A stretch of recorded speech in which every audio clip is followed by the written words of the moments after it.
What? Behind the Bastards? Oh my God, it's a podcast about the worst people in all of history with me, Robert Evans, the worst podcaster in all of history. That's not fair. You're right. There's definitely worse. And sure. I could think of several. I like off top, there's definitely way worse. That's good. I finally got you to praise me on air, Sophie. That was You're wonderful. That was the long con. I'm like, you're not the worst one. Congrats. Yeah. What high praise. That's I really feel good. I'm definitely ahead of the guys at the Serial Vapists podcast. Is that a podcast? It was a podcast, Katie. It was one of the back when we were all still working at Cracked. Because the first podcast I listened to was like a hardcore history or something. I was like, oh, this is kind of neat. And I was just like fucking around. I think I was looking for Serial because people had told me Serial was a good podcast. And like underneath Serial popped up another podcast, the Serial Vapists. I've talked about this on air before, but it was like some guys who lived in like North Carolina and just like drove to local vape shops and reviewed them. Amazing. And reviewed a vape shop. Wow. That's it was so funny. That's so great. Also, Katy Stoll's here, everyone. Hey, Katy Stoll. One of the best podcasters. Agree. Mm-hmm. Yeah. Oh, I wouldn't, but that's for my therapist and I to unpack. Thank you for the compliment. Katy Stoll, you and I used to work together on a podcast that is currently legally condemned by 11 U.S. states. So while we get through the litigation, how was your deposition, by the way? I'm not at liberty to say. Oh, right. Of course. Yeah. I fucking crushed it. Yeah. Man. Oh, good. Sanders really tore me apart on the stand. So that's nice to hear. Katy, how do you feel about yoga? I am so glad you asked. I'm going to get some hate for this. I know it. Not a big fan. Not a big fan of yoga. I know. You're so graceful, I would have assumed. Oh, thank you. I do. My body lends itself to yoga. I've got open hips. Like I can do all the positions and stuff. It frustrates me.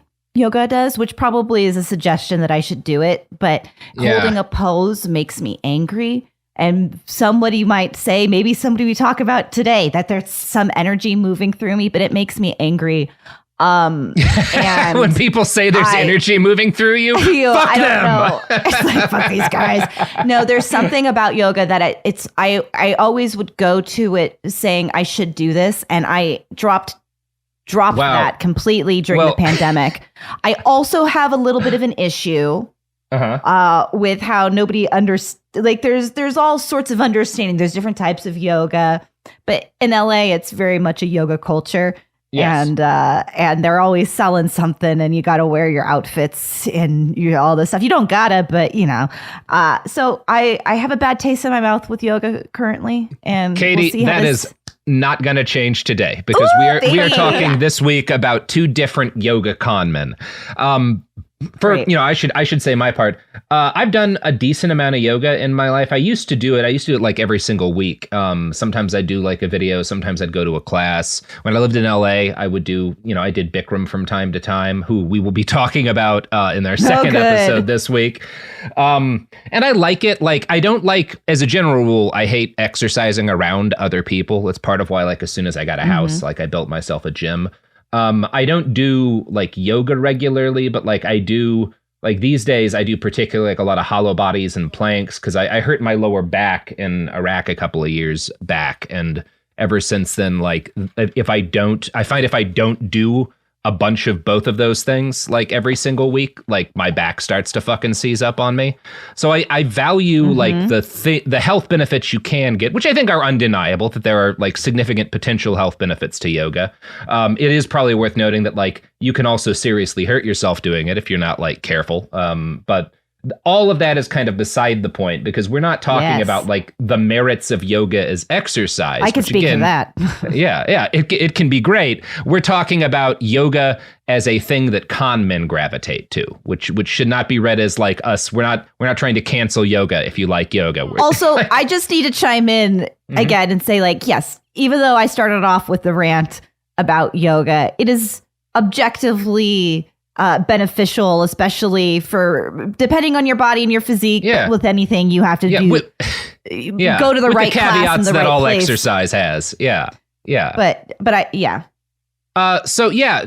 that's where we are. That's what we're talking about today. Again, I, one way or the other, we're going to take a lot of shit online for this stuff. But like, I do want to make it clear, we're not talking about like, we're not trying to like blow up yoga. We're not trying to like reveal the evil that's behind stretching and shit in a group of people. It's just that yoga, like everything else in American culture, lends itself to con men and cult leaders. There it is. Yeah, exactly. Right. It's not different than like politics or religion. You know, this is just yet another thing that lends itself to con men and cultists. And they're different kinds of con men and cultists. Yoga cult leaders are a special breed. And we're talking about two of them this week.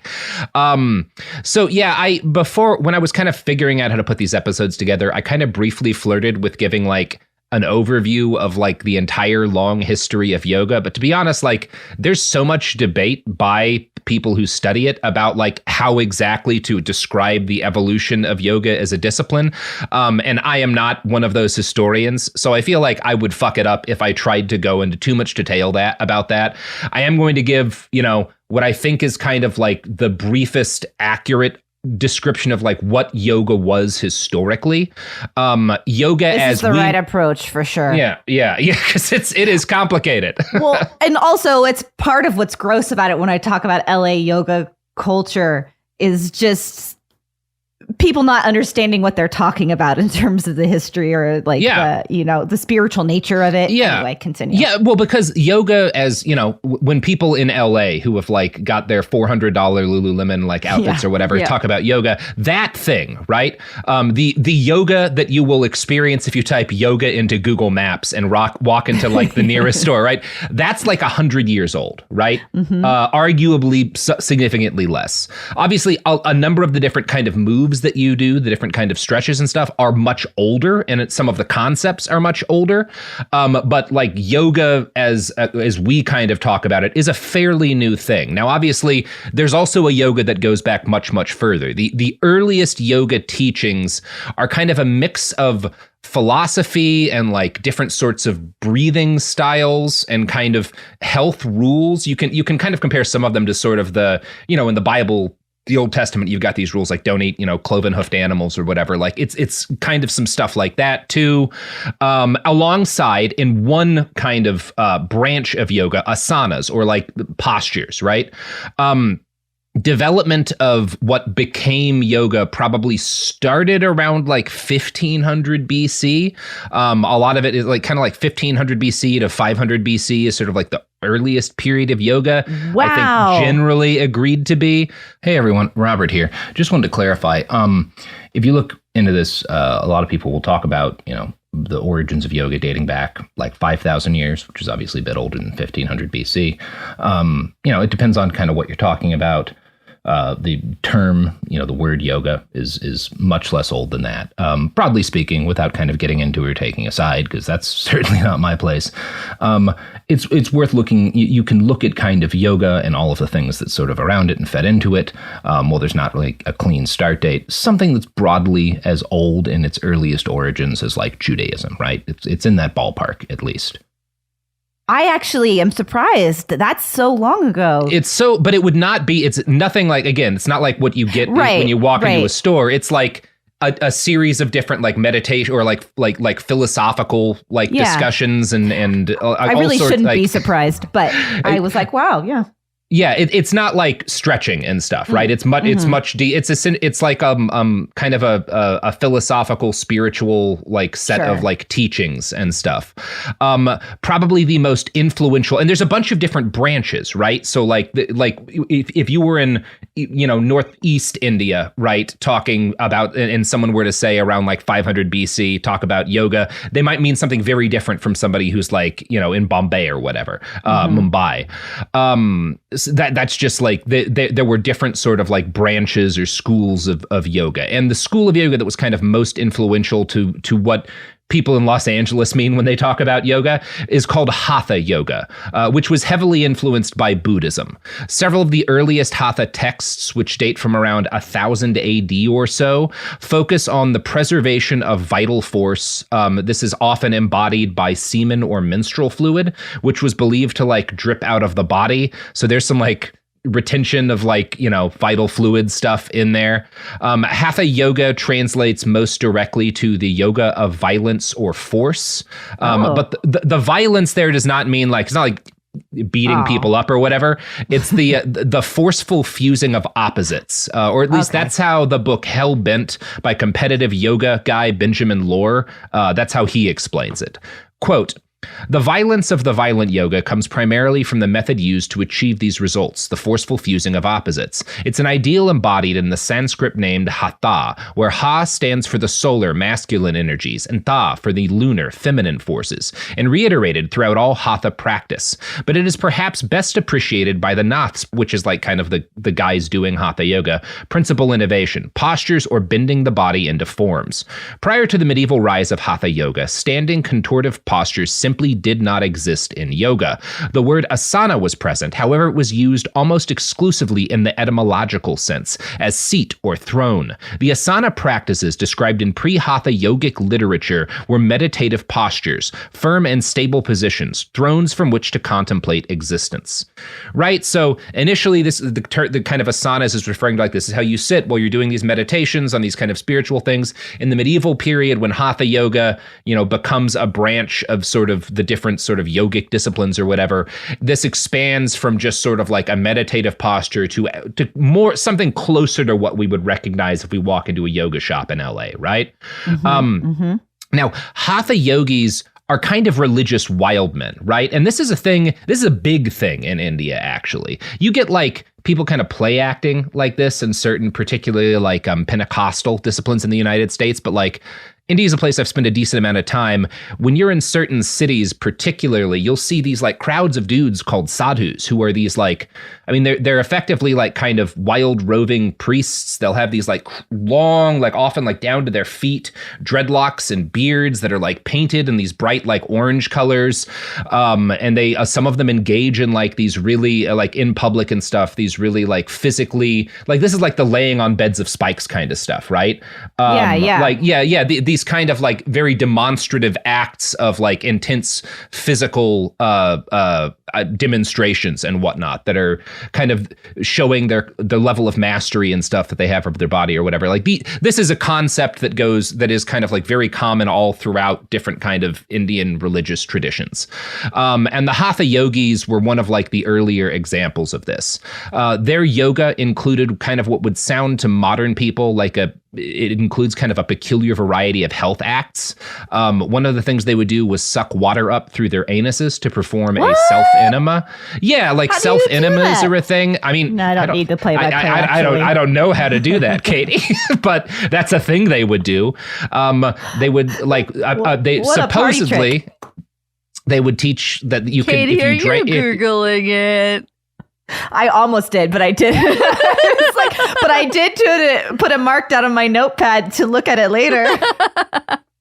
They would also do stuff like they would teach people that if you could drink the middle third of your urine stream, it would destroy diseases of the eyes or give you the ability to do clairvoyance. And this is actually not uncommon. There were a lot of different cultures where like some degree of drinking urine was something that was like a part of traditional medicine. And there's a number of Mesoamerican groups who were like mix urine with tobacco or whatever. Oh, well, there you go. Yeah, it's like it's a thing. Yeah, I was taken aback by did you say midstream? So it's not the beginning. It's the middle of the stream. Yeah, and the middle so third. Do you collect it, or do you bend over and? Katie, again, I didn't. Something for me to Google. I should have looked that one up further, and I do apologize for you. You know what? This is my bad. I don't need to get hung up on the specifics here. Again, however wild. This is kind of. As far as I can tell, you wouldn't go wildly amiss in kind of looking at this the way that most Americans look at like snake handlers in the Pentecostal tradition, where it's like, it's not like nobody follows these guys or like nobody thinks that these guys, have something to them. And in fact, a decent number of people probably think, these folks are right about a number of things, but they're kind of fringe, right? This is not the Hatha yogis are not like the most mainstream chunk of the yogic discipline. They're not, they're kind of seen as weirdos at the time by a lot of people, right? Yeah. The way I can get that. Yeah. Yeah. In the same way, like a lot of monks, we're seen traditionally as like, maybe we think they're holy, but they're also a little odd, right? Yeah. It's not that you're like disrespecting them. They're there, but it's not representative of how everybody is moving through the world. Yeah, exactly. Hatha yogis engaged in acts of extreme religious asceticism, like chaining themselves in place for days at a time or sleeping on beds of nails. They were often seen and kind of treated something like wizards in old medieval folklore, right? They're dangerous and they're generally to be avoided, but they also possess potent knowledge. And so maybe you'd go to one of these guys, maybe most of the time you would kind of want to keep your distance because they're weird and like kind of off-putting, but like you get like your kid gets sick or something, maybe you go to them hoping that they know something, right? Because they're seen as sort of possessing this knowledge that can be useful to people who are desperate. Now, when the British take over, the new Raj has no place for anything as strange or as uncontrollable as Hatha yoga. Its practitioners became outlaws, banned under a law restricting miscellaneous and disreputable vagrants, which is also an accurate description of everyone we hire here at Cool Zone. Yeah, it is. Mm-hmm. So interesting. Yeah. And Cody, let's be fair. I know. Yep. I was thinking that too. And our whole team, everybody. So yoga was much wider as a discipline than just hatha. And many Hindu monks still embraced kind of different branches of what many of them. Yoga is often considered by these guys. They talk about it like it's a science, right? They consider it to be a science. And so I think it might be accurate to say that like, if you were to like talk to one of these yogis, from like the 16, 17, 1800s, and show them a bunch of like people doing modern day, what we call yoga in LA and be like, this is yoga. It would be like walking up to a scientist with an 8th grade biology textbook and being like, this book is science. Like, this is all science. Like this book is what science is. And like, well, no, that's one example of it. But like, there's a lot of other things involved in the discipline. Yeah. Also, what we see is probably unrecognizable to them for sure. Yeah. So in 1893, a Hindu monk who came to be known as Swami Vivekananda was born to a wealthy family in Calcutta, which was the capital of the British Raj. He became a disciple of a mystic, Ramakrishna, and took monastic vows right before his teacher passed on, which is kind of a story you hear a lot among these sort of like guru type guys. Is like they'll have this teacher, they'll follow them, and like when that teacher's on their deathbed, they'll make some sort of like vows and stuff in order to like carry on their work. Vivekananda traveled the country for 5 years before deciding it was his karma to go to the United States and spread an understanding of the Hindu faith. The best place to do that in 1893 was the World's Columbian Exposition in Chicago. Back in the day, before we had TikTok and Twitter to teach us about foreigners and various kinds of grind set, people held massive fairs every few years to get an idea of what was happening in the world, right? That was your TikTok. You'd show up in Chicago or New York, they'd build a bunch of like dangerous fire hazard buildings that looked pretty from a distance, and you'd look at some like Frenchman show you new cannons that were about to massacre people in Africa. It's like a mashup of TikTok and Burning Man. Yeah, exactly. Yeah, TikTok, Burning Man, and like a Raytheon arms fair. Yeah, like that's these expositions. Honestly, this feels much healthier just to get it all done at once. Yeah, and then just go do it all at once. Life. But, and then the rest of the time you don't have to deal with it. Yeah. You see Andrew Tate 1 week and then he dies in a structure fire. Like it's beautiful. That's much more tolerable to me. But okay. So these were basically early trade shows, except the industry was the human race. And as a result, the Columbian Exposition had a World's Parliament of Religions, which was an interfaith conference with the noble goal of making Americans less chauvinist about their weird brand of Protestantism. Now, a bit of a legend has grown up around this guy and this meeting at the World Parliament of Religions that says that he kind of announced to the crowd at the parliament that he considered them sisters and brothers of America, and he was met with rivers of applause, and he used this momentum from this meeting to go on this successful lecture tour where he sold a bunch of books, and he spread Eastern mysticism all around the United States for the first time, and he even opened several branches of a mission on U.S. soil. Pieces of this are true, but painting Vivekananda's speech as an unqualified success leaves a lot out, as this write-up by Philippe Deslip makes clear. The approval given to Vivekananda at the Parliament in Chicago was not unique to him, however. In the account of the Parliament published by its president, John Henry Barrows, applause was also freely given to the other speakers as part of the self-congratulatory spirit of the Parliament. And Vivekananda did not just receive praise at the Parliament. Barrows also noted that very little approval was shown to some of the sentiments expressed by Vivekananda in his closing address. Vivekananda's subsequent lecture tours drew curiosity and interest, but also some hostility. In a letter to one of his American students in 1897, Swami Vivekananda described himself as a much reviled preacher in the United States. Which I don't think is surprising, right? That Americans not at all. would meet their first Hindu religious leader and be racist, right? That's not shocking, I'm this seems to be expected here. It's the 1890s. I was more surprised with the idea that he was a raving success that immediately as a very successful book tour, lecture tour. I mean, I was like, wow, okay. Yeah. Honestly, I'm kind of surprised nobody tried to assassinate him. That's better than I would have guessed from Americans in the 1890s. Wait a minute. So he made it out of there alive? He made it out of there alive. Oh. You know what? I might raise that flag up on my flagpole today. America. Sometimes we're slightly less racist than you'd think. You know what else is less racist than you'd think, Katie? What, Robert? I can't begin to imagine. The products and services that support this podcast. Absolutely. Obviously, Katie. Mm-hmm. Yeah. Yes. Sometimes, anyway. Sometimes.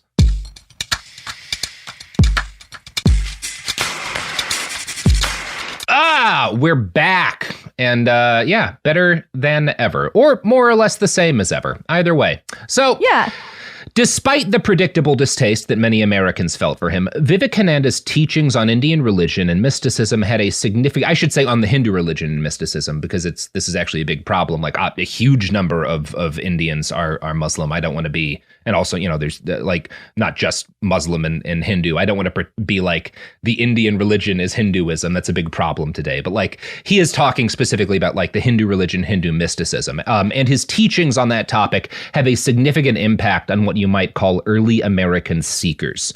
Even at that period of time, there was widespread interest in the East and alternatives to kind of the same old Judeo-Christian claptrap that seemed to a lot of people in this period to be kind of dreary and lacking in avenues to pursue self-fulfillment, right? Part of what's happening in this period is that Christianity has not caught up to modernity, right? And so people are experiencing this rapid advance in science, but they're still basically worshiping kind of in the same way they would have in the 1700s. And folks are well, this kind of seems boring as shit, right? Especially folks who are upper middle class or wealthy, right? It's just not as exciting to those folks and to intellectuals as this guy Vivekananda coming in and talking about this weird new religion they've never heard anything about. Of particular interest to these early seekers was yoga. Now, Vivekananda was not a big believer in hatha yoga, nor was he teaching asanas to large groups of people. He's not leading what we would recognize in the modern terms as yoga sessions. But he did mention various practices that were part of yoga, although at the time there was kind of fairly little agreement about what yoga was. Vivekananda spoke about it mainly as a philosophy of self-improvement and often as dietary guidelines too. I'm going to quote from Philippe again here. His published lectures in the United States are flooded with the word power, and in one of them he enjoins his listeners to stand as a rock, you are indestructible. Not unlike an immobile rock, Vivekananda's approach was devoid of the flowing sequences of asanas or postures that are now commonly associated with the practice. So while he avoided talk of hatha yoga in public, he did speak more openly about it to his close followers. He admitted to them that in 1890 he'd gotten interested in it as a solution for his health, but had backed away from his studies after his master admonished him. To audiences, he called hatha gymnastics and queer breathing exercises. But in private, over the years, he taught small groups of students a handful of different poses, right? So this was kind of a thing that maybe he was a little bit lukewarm on. There was some stuff he found interesting. So when he's got these more dedicated groups of practitioners, he'll walk them through some poses. He'll do probably the very first like yoga sessions, like in the United States. But in public, when he's doing his big speech, he doesn't really talk about this other than to kind of broadly mention like, oh yeah, and some people do this, you know? Vivekananda's time in the United States marks, according to religious studies lecturer Suzanne Newcomb, a turning point in how Indian religiosity was understood outside of India. In the decades to come, the profile of such teachings would be raised again by a wave of immigrants to the United States, many of whom came to work dangerous jobs on railroads. The government was loath to give them civil rights, and so many of them wound up itinerants, wandering around the country and dispensing spiritual advice because, like, what else are they going to do, right? Yeah, like there's not a lot absolutely. of gigs, you know? One prominent American writer in 1938 referred to these people as traveling salesmen, writing that every winter we can find advertisements of the appearances of yogis in the cities of the East, and during the spring and the summer they work the back places. But by the end of the 1930s, a revival of hatha practices in India had brought a wider knowledge of the asanas to the United States. Gradually, many progressive Americans started to view yoga not as some sort of foreign magic, but as a physical exercise. And kind of that process is pretty steady over like a 20-year period or something like that. But there are some hiccups in it. And probably the biggest hiccup in like the road to yoga being seen as respectable is the life and career of an American named Pierre Arnold Bernard. He's probably the first man to get rich off of yoga in the United States. And of course, he is a white dude, right? It makes sense that the first guy to get fucking loaded from yoga in the US is a white guy. Yeah, absolutely. That's another thing that's absolutely not surprising at all. No. Disappointing. I had hoped that Vivekananda was going to be the person who got rich and was a bastard, but that's not the way this is shaping up. No. I don't think he is. I don't think he I don't think he was like broke from doing what he was doing, but he does not seem to have been like. I don't actually wish that in any capacity, but unsurprising that this is enter the white man. Enter the white man. Yeah, this is our first yoga grifter. Born Perry Baker in 1876, he changed his name to Pierre? Yeah, he sure did. He sure did. Yeah, this is before 9/11. It was good to be French. Okay. Thank you for noticing that, Katie. Born Perry Baker, 1876. He meets his first yogi at age 13 in eastern Nebraska, which gives you an idea of like how many of these guys are kind of wandering around. Like a kid in 1899 East Nebraska meets like a wandering yogi, which paints, again, we often think differently about America in the past than it would have been. I think that's kind of worth noting. So Perry had long been obsessed with spirituality and the occult. You know, we've talked about this in the Helena Blavatsky episodes. Jamie talks about this in her Ghost Church podcast. The end of the 1800s, early 1900s, there's this wave of spiritism, right? These like people are doing like channeling and they're talking to the dead, and you know, you've got all these kind of like magicians wandering around the country doing shows. The occult is really sort of taking off in popular culture. And as a kid, Perry's super into this stuff. So when he runs across this Syrian Indian yogi named Sylvain Hamadi, who's a practitioner of hatha yoga, he's down with what this guy is teaching. Now, I can't tell you if Sylvain Hamadi was like a legitimate, for one thing, he's like, I can't like guarantee for you that this guy is in any way teaching legitimate yoga. Like it's the 1890s, you know, who knows what's going on here. But with Sylvain, at least, his yoga includes what's described in the literature I read as magical sex rites that were acts of worship for the goddess Shakti. So, Perry gets on board with this shit, and kind of as a young man, he and his guru move to San Francisco, where Perry changes his name to Pierre. He starts teaching hatha to interested seekers and charging an exorbitant price for the privilege, $100. That's like what it costs to get like initiated into his orders so you can like do yoga with them, which is several $1,000s today. Like he is fucking charging. Like that's a lot of money today. It's a lot of money to pay $25, $30 for a yoga class. Yeah. No, you're paying like the equivalent of several grand. Now, you're paying that to become like a member of this sort of yoga organization, so you can come in and do like regular, although I think you're often kind of like pushed to, give donations beyond that, obviously. He's not targeting poor people, right? No, why would he? Yeah. Now, this is not a popular business to be in. San Francisco was not at this point a willing mecca for the weird, and Bernard was forced to flee with his few followers, who called themselves the Tantrics with a K. You've heard of tantric, yoga, or they spell it TANTRIK. In 1906. They moved from San Francisco to Seattle, which was also not yet strange enough to host them. And so 3 years later, after having picked up, and they're picking up people, he's picking up followers, like he's running like a little cult, and he's getting followers. It sounds a little culty. Yeah, he picks some up in NorCal, he picks some up in Washington, and then they head east to New York City.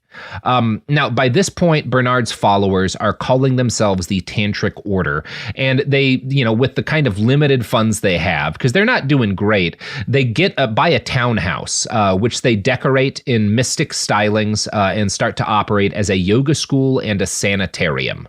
Now, the best book on Bernard is called The Great Oom by Robert Love. And in that book, Love describes Bernard's early East Coast clientele as a mix of well-heeled, interested parties, doctors, patients, the sickly, occultists, spiritual seekers, and health fad enthusiasts. So, not a lot's changed. I was going to say. Yeah. Basically like Santa Monica folks. Yeah. So it's New York City, right? Yeah. New York, honestly, New York hasn't changed a whole lot. No, yeah. Quote, the Tantric Herald spread the news there was a new guru in town. Come try our Hatha yoga classes, offered several times a week in the evenings, along with instruction in yogic breathing, meditation, and philosophy. Or drop by on the weekends, on Bacchanet evenings, when food and drink would be offered, and the house was open to respectful, curious seekers. And, he's mixing, the tantrics are like not, again, this is not, you wouldn't, like if you were to like bring some yogas over from India, they would have a lot of notes on what these guys are doing. The fact that they're doing like Bacchanet evenings, which is like not, Hindu, is evidence of kind of, they're mixing and mashing a lot of stuff, but they're using kind of the branding of yoga because it's Eastern and mysterious, right? And it has, you have to think too here, yoga has a connotation that's more like if you talk about like magic today, again, than it does now. These people are not just thinking like, oh, I'm going to go get like in better shape and improve my joint health, right? That's not why people get into yoga in this period of time. No, it's probably more like going to your tarot person or... that's not quite, but... Yeah. Definitely closer than like, I'm going to go get healthy, I'm going to get fit. Right. I'm going to get, flexible. One of these early seekers was a woman named Zelia Hopp. She lived with her, which is a pretty cool name, by the way. It's a really good one. Yeah. She lived with her parents in the Bronx and had suffered from a series of ill-defined but serious physical ailments. Numerous doctors had failed to offer her any relief or long-term benefit, and she was ill enough, it's kind of unclear like what's wrong with her. It seems like it's one of those things where they just didn't have a diagnosis. It might have been just like maybe she had some sort of allergy that at the time everything her parents were giving her and they just didn't. She couldn't eat gluten and she had no idea. Yeah, exactly. We don't really know. But she's ill enough that her parents are terrified that she might suffer from the worst fate a woman can experience. Not being married to a dude. Yeah. Is it being single? Is it being single? Yeah, it's being single. Well, she's a spinster. She's like 21, Oh my God, kill me. Don't really. So Zelia's got an older sister, Esther, who had heard the news about the tantric's arrival in the Big Apple. And she told her parents that, like, hey, you know, there's these guys, this new order. They're doing this Eastern philosophy that's like got medical aspects to it. And I hear there's, their leader is this guy, Dr. Warren, who's a powerful healer who just come from Seattle. Now, Dr. Warren is Bernard. This was another name he went under. And, Pierre Bernard is not a doctor. Although I should note when I say that, most doctors in 1909 aren't really doctors. Yeah, exactly. Yeah. So this is not as alarming as it normally is. The qualification for doctor then was just deciding you are one. Yeah. But he changes his name. He's not even Pierre Bernard. He's Dr. Warren. Yeah, Dr. right Warren, now. It's out of left field there. Yeah. Yeah, at least in his like public facing stuff. So Pierre told them that he was like, they go to him to kind of get a consult and stuff. And Pierre's like, I'm an expert in curing neurasthenia, which is a heart condition that he said that she had. Now, Pierre, he knows more about medicine than the average person. He's not educated, but he's an autodidact. So he reads a lot of medical texts along with a lot of spiritual texts. And he's really good at like weaving all of this together and like mixing. Some of this is like legitimate, yoga. Some of this is like different aspects of like Hindu or Buddhist beliefs that he's read. Some of this is like shit he picks up from medical textbooks. And some of it's like probably Blavatsky style, like occult, whatever. And he's pretty good at like mixing and mashing all of this together. And he really impresses the family in his first visit or in their first visit to him. But he still charges them like after he gets their consult, they're like into what he's saying. But the price he quotes them to treat her is like outrageous. It starts with a $40 initiation fee, which is an average American at that point gets about $13 a week for about 59 hours of labor, right? So he's charging them almost 3 weeks of full-time labor to get it initiated, right? And then there's ongoing charges after that. Also doesn't sound that different from today. No. Counting for inflation. This is how a lot of like quack stuff still works, right? Where, we've talked about this in a bunch of different contexts. But her parents are able to put together the funds, even though it's it is like a burden for them. And off Zelia goes. Robert Love writes about what happens next. The next day, with her parents' approval, Miss Hop traveled alone to Manhattan and arrived at the brownstone, where Bernard, cigar in hand, ushered her into a back room and conducted a physical exam. He concluded that yes, he could help her. Yes, she could regain her vitality and even flourish under his care, but it would take extreme measures and individual attention. He sent one of his associates to find a suitable place, and in November he installed her in his new sanitarium, a rented apartment at 70 West 109th Street, near Central Park. Zelia's father visited the place to make sure it was on the up and up before allowing his daughter to move in. Beneath the cloak of therapy, however, a powerful attraction developed between the worldly 33-year-old Bernard and the 19-year-old Zelia. Her first night in the apartment, Bernard paid her a visit, and between boasts of his knowledge of spiritual domains, he kissed her until her breath gave out. She was a lucky woman, he told her. He was very powerful, very wealthy. He assured her of his commitment and his honorable intentions. She felt herself fall completely under his power, hypnotized to obey him. Several nights later, she surrendered to the most pressing of his wishes, and the couple made love. So, that's problematic, we could say. He's supposed to be her doctor. She's living in a sanitarium that he runs. Night. The age gap's a little bit problematic too. Like, there's a lot that's problematic about this. A lot that's problematic. Yeah. Zelia becomes a live-in at the tantric house, where the two make love on a regular basis until her family stops being able to pay for her treatments. At that point, she is kicked out of the sanitarium. But when she gets back home, she's apparently free of her heart condition. Like, she feels better. So I don't know, maybe she just needed to, maybe she just needed to get fucked. Who am I to say? So for a while, her parents are like, well, it was worth it, right? Like, she's feeling better. You know, they don't know exactly what's happened, but they see that she seems to be in better health, and that's mostly what they care about. So for a while, everything's fine. But Zelia's turnaround had more to do with the fact that she'd fallen in love with Pierre than the healing power of whatever he was advertising as yoga. A modern person might have recognized that a dude who kicks you out because you can't afford the rent at his unlicensed hospital is not your soulmate. But these were more primitive times, and Lifetime original movies hadn't yet taught that message to people. Yeah. The business at the tantric house continued to evolve. They developed an enrollment contract for potential students, which offered them either an upfront fee of $100 or 3 monthly installments of $40 each. For $20, Bernard would give you a physical examination, and for just $2, you could acquire your very own copy of their newsletter, the Journal of the Tantric Order. Yeah! Which I'd love to get a copy of if anyone runs into one out there. Journal of the Tantric Order. Yeah, that sounds good. Initiated students could attend yoga classes on Monday, Wednesday, and Friday. Pierre, an early trailblazer, realized that the best way to get repeat customers was to put the hot chicks in his flock up front and center.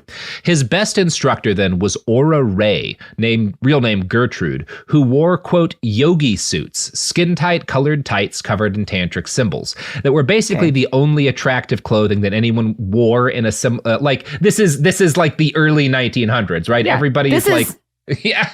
This is prototype Lululemon, right? Yeah, exactly. He's a trailblazer. Yeah. So I have him to blame for the yoga outfits. Yeah. He is the guy who's like, well, if we just like get attractive people to wear yoga pants, we can get all sorts of folks to just come in and hang around, right? Like this is how we make money, you know? Oh my God. Oh God.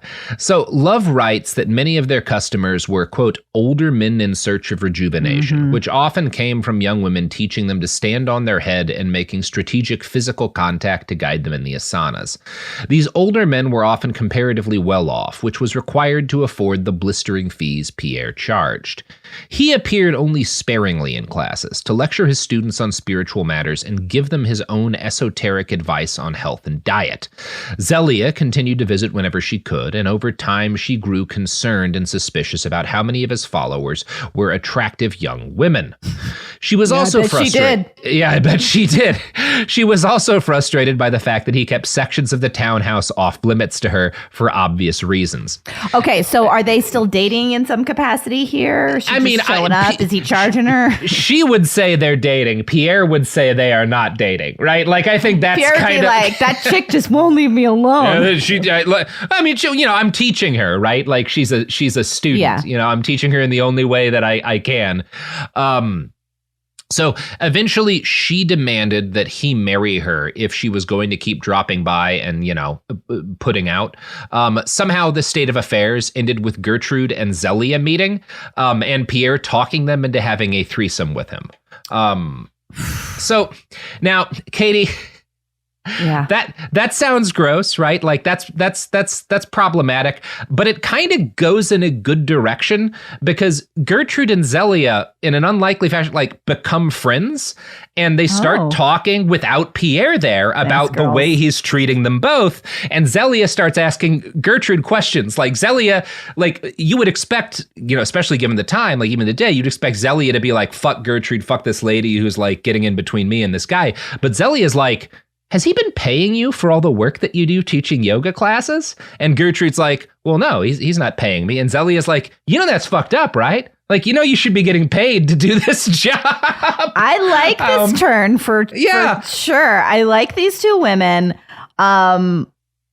Good job, girls. There's part of me that's also like, what year are we at right now on the timeline? This is like 1909, 1910. I do like the introduction of a little threesome situation in the early 1900s in general. I'm not against it. I just don't like a man demanding it. No, but I do like that it is a threesome that a man institutes problematically that ends in the two women becoming friends and being like, "Wait a second, he's not paying you for your labor?" Like, whoa, we got to fucking deal with this. Yeah, I'd watch that movie. Yeah. Yeah.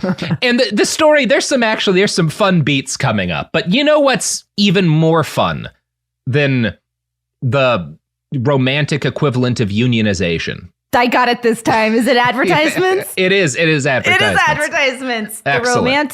The romantic unionizations of products and podcasts. That's right.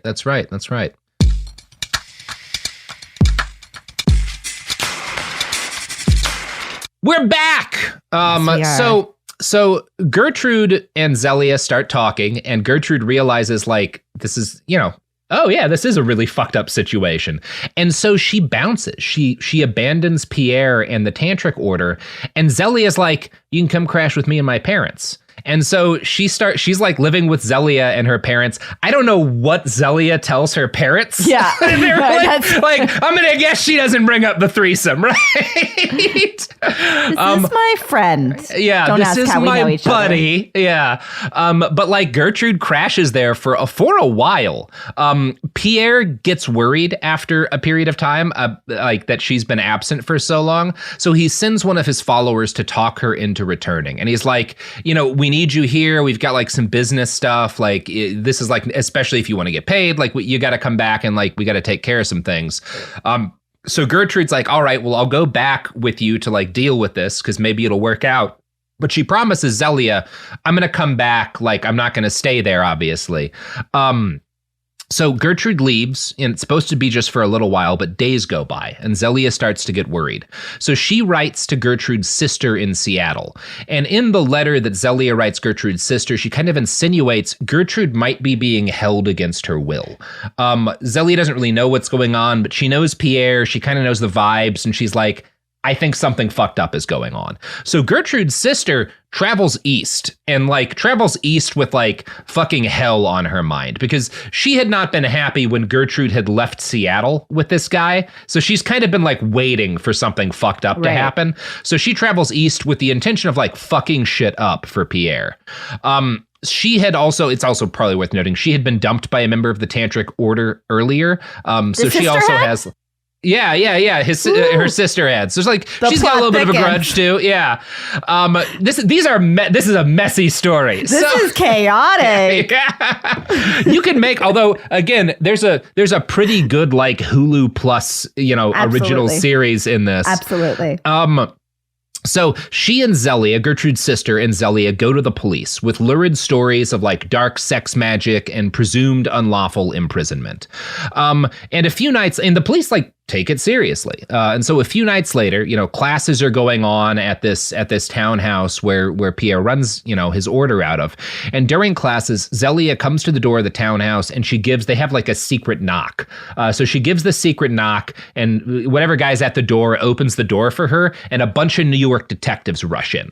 And they find, when they bust in, what one detective describes later as, quote, a young man clad in filmy garments and squatting as a sort of presiding demigod among a dozen men and women strangely garbed in tight-fitting gowns of one piece, which is a very funny, like, old-timey description of, like, people in yoga outfits. Yeah. In yoga outfits. Yeah. Early yoga outfits. Gin 1. So... They also squatting. They also find Gertrude, and she is dressed in a revealing swimsuit-like garment and nearly hysterical with fear. When she sees her sister, she sprints over to her and begs her, for God's sake, take me away. In his book, The Great Oom, Love continues the scene. Quote, Bernard surveyed the house and glared coldly at Zelia. So this is your revenge, he snapped. You're sore because you're jealous of Gertrude. One of the tantric women focused a menacing glare on Gertrude and began chanting ominously, zim, zim, zim, z, z, z. Gertrude, who had been around these other women for some time, was obviously spooked. She is putting a curse on me, she screamed. In the midst of all this, someone doused the lights, but it was clear even in the confusion and darkness that the young man in the filmy garments was the person the police were looking for. You're under arrest, said Callahan, the detective, to Bernard. Detective Joseph Leonard, the wise guy of the two partners, pointed at the symbols on Bernard's robe. What are those things on your chest, he demanded. When Bernard filled him in, the cop replied, so that's the bunk. After his initial indignation, Bernard stood calmly before the police. He confirmed his identity and that of the quivering girl in tights, Gertrude Leo. Then the detectives rousted the entire party and moved them down the steps of the brownstone and into the spring night. The officers, the irate witnesses, the young women in bathing suits, the others hissing curses, and finally Bernard, wearing the elaborate ceremonial robe of a seventh-degree tantric priest, bearing the ancient symbols of birth, death, and regeneration. Together they set out from the brownstone in a comical-looking parade, headed for the West 68th Street police station. Again, great Hulu series in this whole story. Wonderful scene. I'm there. it's I so also funny. was like, I wonder if they're doing, I do know a little bit, Hatha breathing, the Ujjayi breathing. Yeah, they were doing that. Or at least like whatever, because you have to assume like whatever teaching they're getting is probably like translated through a couple of different books and language barriers. Like, but I mean, it sounds like they're hissing or whatever. But some but variation there is something of that. in there that is, and I'm just imagining everybody doing that. Yeah. So news of the arrest quickly ripped through the city. The New York Times headline the next day read, "Arrest Hindu seer." The Herald added, "Says he's a Swami." And the Tribune noted, "His students in tights." Pierre was locked up and charged with abduction and accused of having inveigled and enticed Zelia. When he finally showed up in court to be arraigned, the judge asked, "What is this man, a doctor?" The detective responsible for the case replied, "No, he's not a doctor. He's a Hindu teacher. He claims to cure people by controlling spirits." Now, Bernard did not look very much like a yogi. He is a balding, like, Irish-American dude in his 30s. He could have passed for a banker in the right clothes. That's what, like, that headline, Hindu, whatever. Yeah. It's Hindu, like, no, arrest he's Hindu seer. a portly old white man.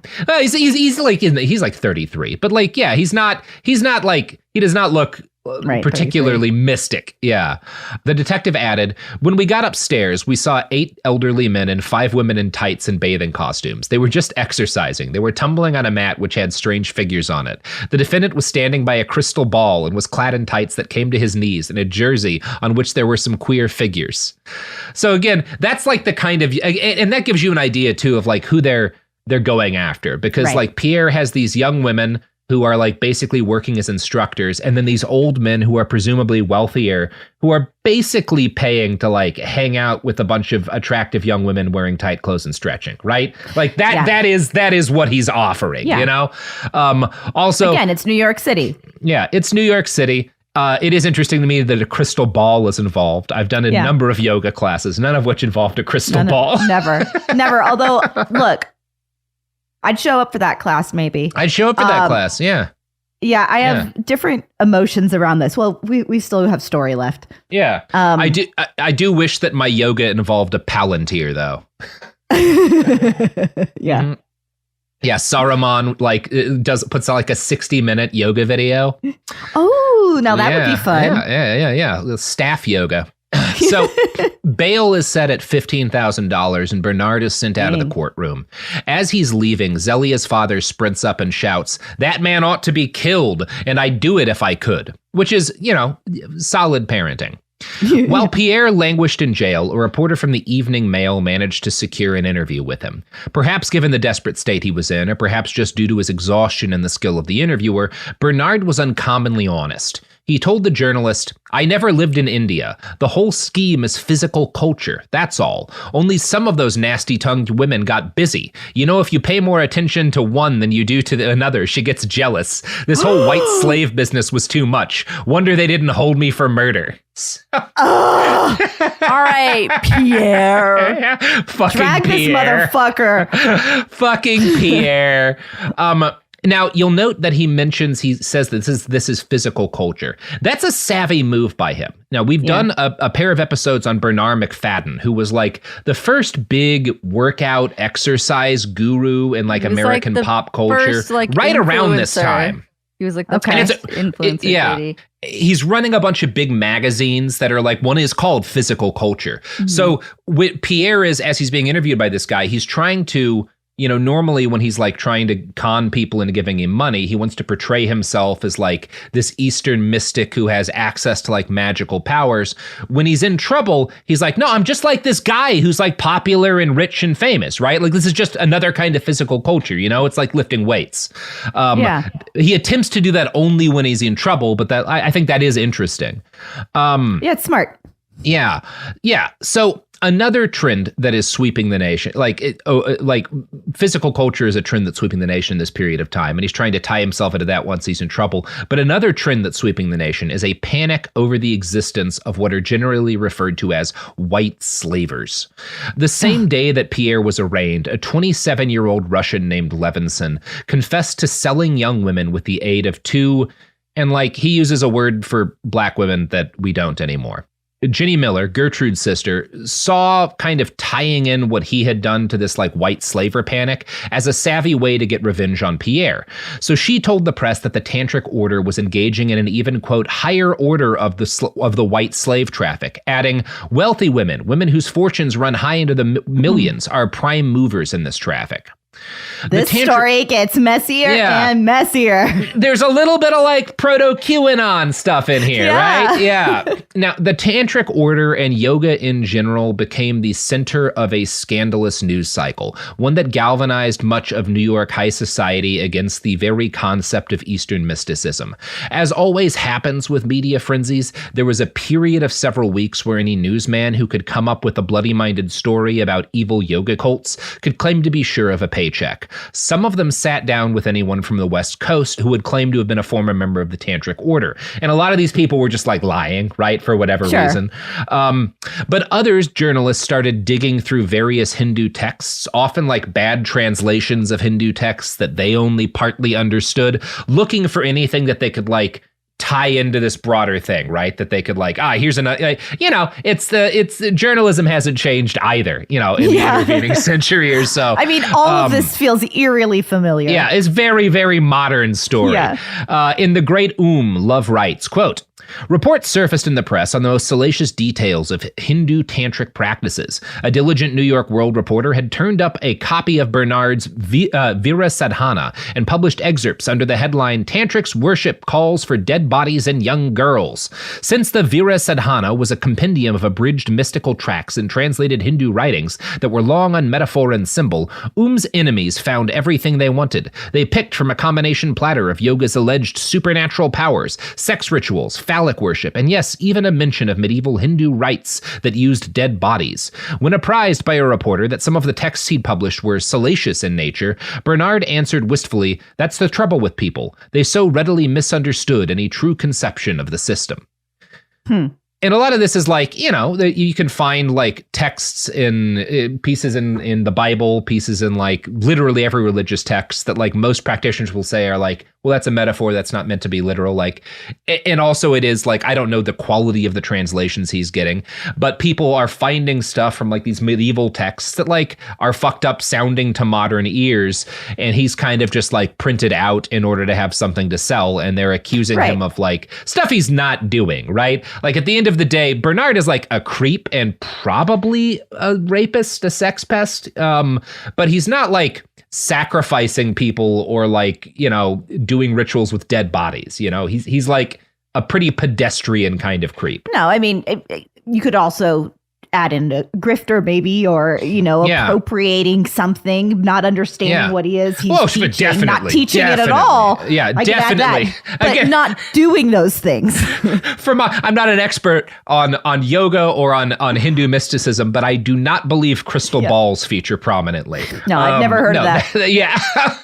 So a lot of, it's also kind of worth noting that, again, while he is definitely a sex pest, a lot of what got him damned by the press in his day are statements that were just too pro-sex and even sometimes pro-woman for the era. One passage from the Vira Sadhana was particularly outrageous to people in 1910 New York. Sex worship as a religion represents a stage in the development of the human mind, and the grand theologies of today are the outcome of this mode of worship. It constitutes the basis of all that is sacred, holy, and beautiful. The whole world is embodied in the woman. Now, that's heteronormative, but to most people in 2023, that's not what you'd call like a particularly offensive statement, even if it is a bit reductive and, horny. That said, as the arraignment went on, the allegations continued to pour out. Some were likely true and some were, exaggerated or just false. Zelia, who was never a full initiate, told lurid stories of blood oaths that either, were exaggerated, she's in kind of a heightened state when she encounters this. But I don't think anyone was like doing any serious like blood magic or whatever. But she also told like stories of like orgies and sort of like sexual, like being pressured into having group sex and stuff that definitely did happen, right? Yeah, for sure. Yeah, things got really dark when Gertrude took the stand, though. She alleged that on September 17th, 1909, Pierre had threatened to drug her with morphine when she became what he called hysterical. She said that he kept her prisoner with his hypnotic powers. Now, obviously, I'm not like a particular believer in hypnotic powers, but I certainly believe that a mix of drugs, the mind-altering impact of cult dynamics, and good old-fashioned gaslighting can have the effect of keeping someone a prisoner without having them chained to a wall, right? We've seen it time and time again. It happens but also, all over the world. This is, accounting for the time frame that we are in as well. Yeah. Where, I am imagining these women being swept up in this and really not having the tools to understand or remove themselves from a situation. Well, and even if they'd had sort of, in a more a culture that had given them more tools, this exact story, cult leaders plying followers with like a mix of drugs and gaslighting and sexual abuse, that's happening. There's all thousands of people living that life right now, right? Yeah, absolutely. Yeah. And I also do not mean to suggest that people now should know better or whatever. I'm just imagining at that time being like, it's even harder add an element of magic process. and yes. Well, and also today, if you get out of that situation today, there's infrastructure to help you, right? Even if that infrastructure is just, you can find books that people have written about going through similar experiences and the way cult dynamics work. That doesn't really exist for someone like Gertrude, in 1910. She told the court, quote, "I both feared and loved him. He made me believe that he could communicate with priests of the order all over the world who would sit in council at his command and take away my mind if I did not obey him." And one of the heartbreaking dimensions about this is that in order to lay out the abuse that both women absolutely experienced, Zelia and Gertrude had to admit to having premarital sex. In Gertrude's case, this involved sex with a number of men as part of sexual rites. Some of this does sound very satanic panicky, but part of why I tend to why I believe like what they're saying is that Gertrude and Zelia, they suffered massive personal consequences for doing this. Going up in front of like a court and saying that you had sex outside of marriage in this period of time closes off opportunities for you as a woman. Yeah, this isn't something you just do. This isn't something. It's also not something. Not that it's something you just do today, but like there's even more consequences. It's like, it's a big deal. It's very brave of them. Yeah, no, there's nothing. It's just like very brave to. It's a terrible situation for them to be put in. As the Atlanta Constitution put it in one headline, "Ruin brought to this woman by high priest," right? Like that's the way it's being categorized. Like she's been ruined by him, The judge did decide to sustain the charges, and a grand jury later indicted Pierre on 2 counts. The newspapers started referring to him derisively as the Great Oom. His followers dissolved, and the townhouse lay vacant while he languished in jail waiting for his trial. But as the weeks ticked by, his lawyers found what they called evidence against Gertrude's previously chaste character. They alleged that she had lied about her age and that she had slept with someone outside of marriage previously. Pierre's lawyer offered to produce these claims and witnesses to them in court, so the DA dropped Gertrude as a witness and a complainant, right? He dropped the charges based on Pierre's abuse of Gertrude because this lawyer was like, I found evidence that she had sex outside of marriage once. Like, that's the time we're in. Yep. He reduced bail on Pierre, but the case did go forward.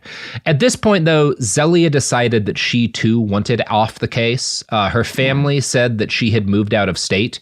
She wanted the charges. She just wanted it to end. The way her family described it is that the case had nearly driven her insane. Yeah. I think it was just too much for her. And once Gertrude kind of was out, it was like, I can't go through this by myself. Yeah, it's horrible. They're both in a horrible situation. Eventually, the case folded, and Pierre was released a free man. But a stain had been left on yoga that would take decades to wash away, as Robert Love wrote in this column for Mental Floss. The next year, a Christian mystic named Evelyn Arthur C. was arrested in Chicago and charged as a white slaver. His trial was a virtual replay of the Bernard proceedings. Meanwhile, back in New York City, esoteric psychologist Dr. William Latson, who taught Hindu dancing as a way of freeing his female patients from their libidinal restraints, committed suicide in his office. Combined with Bernard's notoriety and C's conviction, the Latson scandal turned public sentiment against yoga and mysticism. Newspapers began publishing feature-length exposés blaming yoga for domestic infelicity, insanity, and death. The federal government opened official investigations against various swamis and Hindu priests. America was fascinated, horrified, and obsessed with what the Washington Post called this soul-destroying poison of the East, the tragic flood of broken homes and hearts, disgrace and suicide. Yoga had become public enemy number one. There she goes again. Good old America. Good old America. Now, Katie, no moral panic is stronger than the desire of upper middle class white people to feel connected to something that makes them different from the people they play bridge with. So Bernard was eventually able to establish several successful yoga schools. He rebuilt his cult. He became fabulously wealthy. He established a sizable compound with a herd of elephants in it. I believe somewhere in like upstate New York. It's in somewhere in the Northeast. And he worked with a number of the wealthiest people in the country at the time, including the Vanderbilt daughters. Yes, he's extremely successful. If you want to learn about this guy's whole life story, I really recommend Robert Love's The Great Oom. It's an interesting, well-written book about this fella. Yoga itself languished until the late 1950s, when enough distance from the moral panic years allowed a new generation to see it as simply a secular exercise remedy. It was still transmitted to people largely by white Americans like Richard Hittleman and Lilius Folan. Television was key to this spread. It made it easy to show people different poses in a manner that seemed straightforward and absent the trappings of mysticism that had made Pierre Bernard seem so shady. Then the 1960s hit. The hippies all started doing yoga, and the New Age movement took off. And in the middle of that process, a young Indian immigrant would introduce the continent to a new version of yoga. His name was Bikram. And we're going to talk about all that in part 2, Katie. Ooh, I cannot wait. I can't wait because I don't have to wait long. We're going to record it immediately. No, we're gonna talk about this in like 10 minutes. Yeah. But the rest of y'all have to wait. You got to wait like a day or so. Motherfuckers. Shitheads. That was a wild ride. Very interesting. Yeah. And I'm excited for the next part. So am I. Katie, you got any pluggables to plug? Wow. Oh, I guess so. I guess problematic. I guess Sophie. I do. I guess I'd like to tell you guys about our little show called Some More News. You've heard me talk about it before. We have a channel called Some More News that our friend Cody Johnston hosts, and I'm on. And we have a podcast called Even More News. You can find both of them in the same audio feed, and we're on social media and stuff like that too. And also, I'd like to promote next week's episode of this show. Part 2 of this episode. Oh, cool. That's what I'd like to promote today. Robert, anything we lost Robert. Oh, Robert's gone. You know what, guys? That's it for us here at Behind the Bastards. Robert has dropped off the Zoom, and now we've taken control. What do we want to do with this power? I don't know.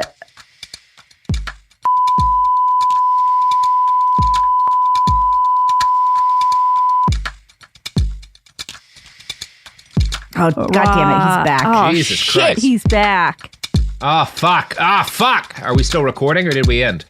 Well, we're ending now. We're ending now. Oh. Well, we said some really horrible shit about you, and I've asked Chris to bleep all of it.